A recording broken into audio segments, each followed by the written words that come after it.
السلام علیکم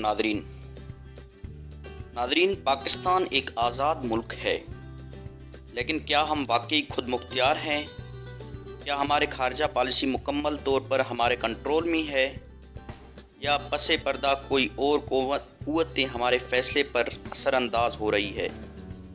ذوالفقار علی بھٹو کی کتاب دی میتھ آف انڈیپینڈنس اسی بنیادی سوال کا جواب دیتی ہے۔ یہ کتاب 1969 میں لکھی گئی جب پاکستان عالمی سیاست میں اپنی جگہ بنانے کے لیے کوشاں تھا۔ بھٹو صاحب نے اس میں بڑے طاقتوں کے ساتھ پاکستان کے تعلقات، خارجہ پالیسی کے چیلنجز اور خود مختاری کے حصول کے راہ میں حائل رکاوٹوں پر تفصیل سے روشنی ڈالی ہے۔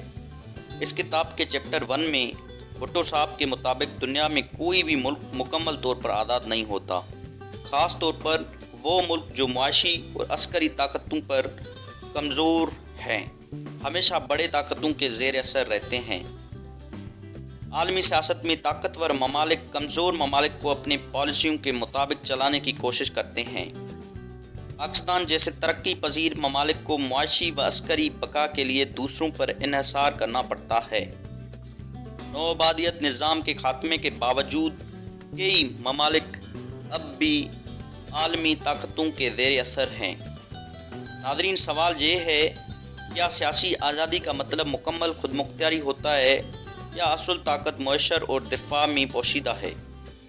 اس کتاب کے چیپٹر 2 میں پاکستان کی ابتدائی خارجی پالیسی پہ ہے۔ 1947 میں آزادی کے بعد پاکستان کو اپنے دفاع اور ترقی کے لیے فوری طور پر اتحادیوں کی تلاش کرنا پڑی۔ بھارت کے ساتھ تنازع اور اندرونی کمزوریوں کے باعث پاکستان نے مغربی طاقتوں کے ساتھ تعلقات استوار کیا۔ پاکستان ابتدا میں امریکہ کے قریب رہا کیونکہ اسے بھارت کے خلاف مددگار تھی۔ مغربی اتحادوں جیسے سیٹو میں شمولیت کے باوجود پاکستان کو وہ حمایت نہ ملی جس کی توقع تھی۔ امریکہ کی جانب سے دی جانے والی امداد شرائط کے ساتھ مشروط تھی، جو پاکستان کی آزادی پر سوالیہ نشان تھا۔ کیا پاکستان کو ابتدا میں کسی اور حکمت عملی پر عمل کرنا چاہیے تھا؟ اس بک کے چیپٹر 3 میں بھارت کے ساتھ تعلقات ہمیشہ پاکستان کی خارجہ پالیسی کا سب سے بڑا چیلنج رہے۔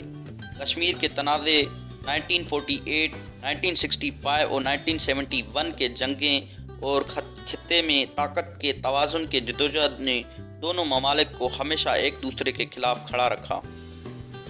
پاکستان اور بھارت کے درمیان بنیادی مسئلہ کشمیر ہے، جو آج بھی تنازع کا سبب ہے۔ بھارت کی عسکری برتری نے پاکستان کو عالمی طاقتوں سے مدد لینے پر مجبور کیا۔ پاکستان نے خطے میں اپنی پوزیشن مضبوط کرنے کے لیے چین اور مسلم ممالک کے ساتھ تعلقات بڑھائے۔ اسی طرح اس بک کے چیپٹر 4 میں 1960 کے دہائی میں پاکستان نے چین کے ساتھ قریبی تعلقات قائم کیے، جو خطے میں ایک اسٹریٹجک موڈ تھی۔ چین جو خود بھارت کے ساتھ تنازعات میں گھرا ہوا تھا، پاکستان کے لیے ایک قدرتی اتحادی ثابت ہوا۔ چین کے ساتھ دوستی نے پاکستان کو عسکری اور سفارتی فائدہ دیا۔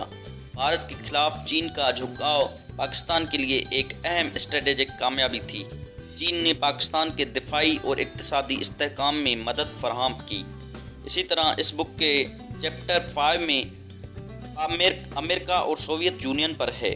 پاکستان نے ابتدا میں امریکہ پر انحصار کیا، لیکن وقت کے ساتھ ساتھ سوویت یونین کے ساتھ بھی تعلقات کو متوازن کرنے کی کوشش کی۔ امریکہ نے پاکستان کو فوجی امداد فراہم کی، لیکن 1965 کی جنگ کے بعد امداد روک دی۔ سوویت یونین کے ساتھ تعلقات محدود رہے، لیکن 1960 کے دہائی میں بہتری آئی۔ پاکستان نے اپنے پالیسی میں تبدیلی لاتے ہوئے مسلم دنیا اور چین کے ساتھ اتحاد مضبوط کیا۔ اسی طرح اس بک کے چیپٹر 6 میں ایٹمی پروگرام پر ہے۔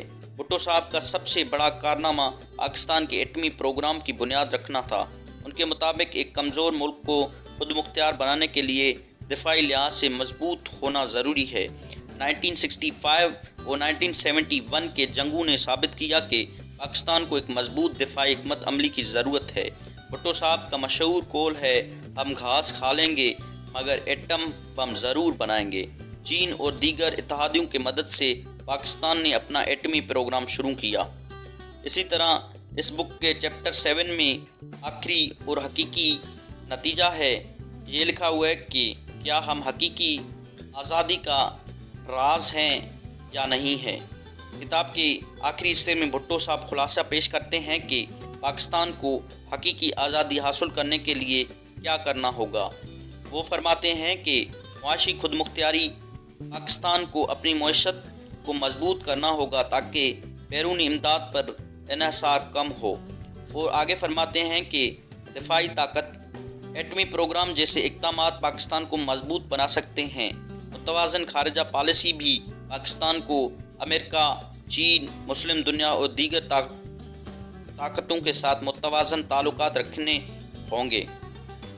تو ناظرین، دی میتھ آف انڈیپینڈنس پاکستان کی تاریخ اور خارجہ پالیسی پر ایک گہری نظر ڈالنے والی کتاب ہے۔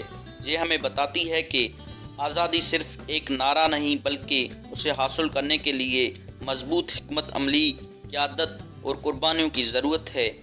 آپ کی رائے کیا ہے؟ کیا پاکستان آج بھی عالمی طاقتوں کے دائرہ اثر میں ہے یا ہم حقیقی خود مختاری کی طرف بڑھ چکے ہیں؟